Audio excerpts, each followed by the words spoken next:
Oh, so sometimes you get a bit tired of being a token female at some meetings, especially when you start moving up and politically.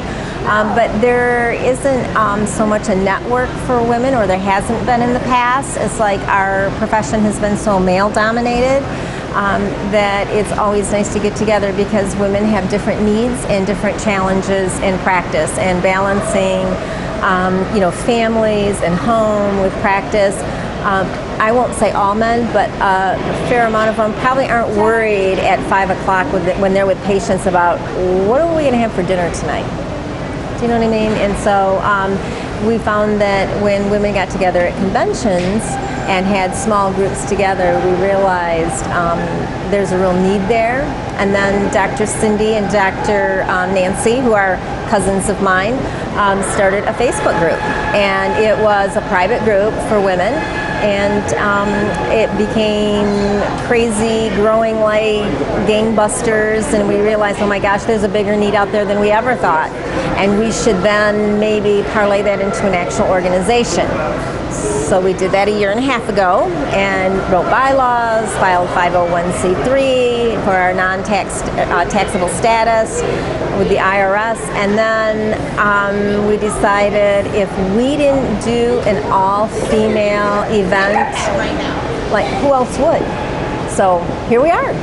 Now we're seeing like there's some women programs, or adaptive adjusting techniques. That was never taught in the colleges years ago. And when you look at the makeup of the colleges, before it was like maybe 20% women, and now it's 50% in most schools, or right around there. It's like, okay, if women aren't successful, who's going to get back to the profession and the schools, and who's going to continue the chiropractic? And so we ran into a fair number of women that had huge student loan debt, and they didn't know how to manage that, because now they're in their later 20s. It's like, oh my gosh, I want to have a family. How do I work and do all that and take care of this debt load? So we want them to be successful, so they can pay off their student loans, and they can get back to the schools and get back to the profession. I was taking the pediatric program with ICA and Palmer in the 90s, and I went to Chicago once a month for 10 years for 3 years. It's a diplomate program, but at the end of the first year, I turned my credits in to the Board of Chiropractic in Michigan. Every class was rejected, except the last one. And I thought, that's the exam weekend. Why would my exam be approved for continuing education credits and not the rest of them? So I called the Board of Chiropractic, and they said, oh, well, you have to call the chair of the board, because I called the Lansing, the state employees. So I got a hold of that gentleman, and he said, well, tell me about the program. And so I told him some about it, and he's like, well, who's teaching it? And I told him he was teaching it. It's like, oh, well, they're pretty straight chiropractors, so I'll approve them. I was like, that was the criteria? And so when our state president from our state association said, we'd like to put your name up for the Board of Chiropractic, I was like, yes, because there's something wrong. So when I got to the Board of Chiropractic, they gave me, I'll say know-nothing committees, like, oh, you're going to be on the testing committee. And Michigan at that time only approved, you only had to have Part 1 and 2 in national boards. Part 3 had been out 10 years, and Part 4 had been out. And so when I went to the meeting, I'm like, well, why are we like one of 2 states that don't require something that every other state requires? Because what happens is then if you have a Michigan license, it means nothing to any other state, because you don't have the same testing requirements. Oh, national boards, are so awful or whatever. So I just started bringing information. I didn't know anybody at National Board, but I called out there and said, hey, I need some of your booklets that say how much the exam costs, or what's the content to the exam. So I would pass it out. We met every other month, and the public members said, yeah, this is awesome. Why aren't we doing this?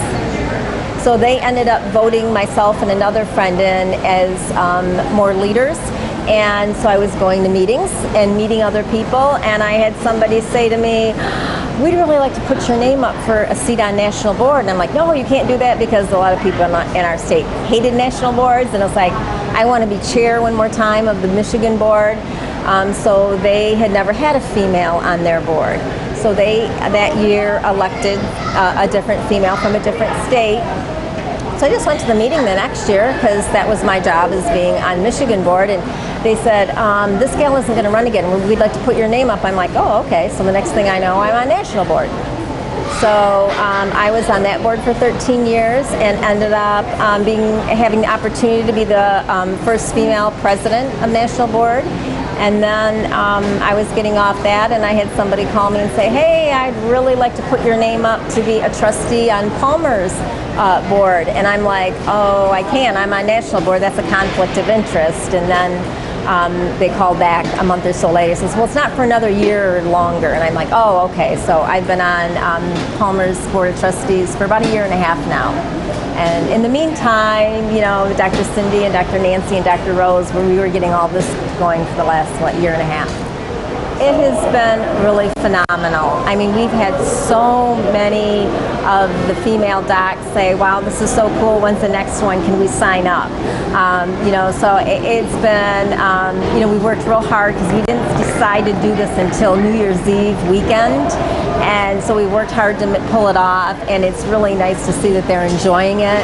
Having all female speakers, it's just never been done before. And it's like, finally, someone recognizes we have great value. And I shouldn't say it that way. I mean, people recognize it, but never had just an all-female hoo-ha. Work hard, be involved in your community, live below your means, and so that when you get to a point when you're in your 50s, you're secure with your life financially, because once you're financially secure too, you can am I going to pay my student loans? So I have a great story. My dad and my parents, who were not educated, you know, education was important. And he would come into my office to get an adjustment. He said, Donna, I think you hurt me. I think I might have to sue you. And I'm like, Dad, save your attorney fees. You tell me what payment book you want. Do you want the student loan payment book, the house payment, the office payment, the equipment payment, the car payment? I have multiples. Don't hire an attorney. I'll just send you a payment book. And that's kind of how you feel through your 30s and into your 40s. So that when you get to be about 50, you know, and some people sooner or later, it's nice to know that you're financially secure. I mean, I've worked 2 days a week for 10 years now. You know, and so, but another different story, I don't have children, and that changes things too, you know, and so you just got to figure that out.